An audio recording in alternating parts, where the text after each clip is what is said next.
Hello అందరికీ మరొక mini బ్లాగ్తో మీ ముందుకి వచ్చేసాను. ఇవాళ నేను కుల్ఫీ మేక్ చేస్తున్నాను. దానికోసం ఇక్కడ నేను చిక్కటి మీగడ పాలు అనేది ఒక 4 ప్యాకెట్స్ తీసుకున్నాను. 500 ఎంఎల్వి.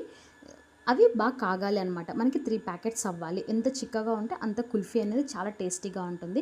ఇక్కడైతే మా మమ్మీ మా అబ్బాయి ఇక్కడ నాకు హెల్ప్ చేస్తున్నారనమాట. మేము తీసిస్తాం పీలు, నీకు త్వరగా అయిపోతుంది కదా అని చెప్పేసి అలా నాకు పీల్ తీసి ఇచ్చారనమాట.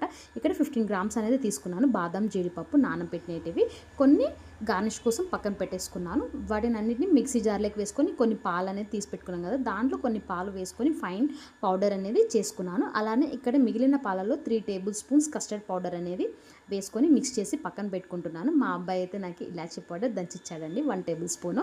ఇక్కడ మనకి పాలు మరిగిన తర్వాత 1 కప్ షుగర్ అనేది ఇక్కడ యాడ్ చేసుకున్నాను. మనకి షుగర్ అనేది మొత్తం మెల్ట్ అయిన తర్వాత ఇక్కడ కాజు, బాదం ఉంది కదా మనకి పేస్ట్, అదనేది ఇక్కడ ఇందులోకి వేసేసుకొని మిక్స్ చేసుకొని అది మరిగిన తర్వాత అందులోకి కస్టర్డ్ మిల్క్ అనేది వేసుకుందాము. ఇక్కడ మనకి కుంకుమ పువ్వు లేదు, నా దగ్గర లేదు, మీ దగ్గర ఉంటే మీరు వేసుకోండి. నాకు ఈ కస్టర్డ్ ద్వారానే ఆ కలర్ అనేది వస్తుంది, ఫ్లేవర్ అనేది కూడా వస్తుందన్నమాట.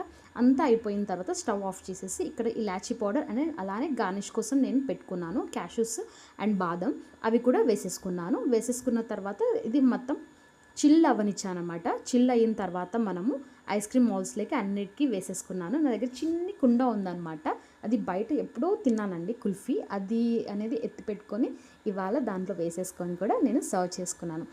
నెక్స్ట్ డే ఇది మనం బయటికి తీసేసుకొని వాటర్లో మనం డిప్ చేయాలన్నమాట.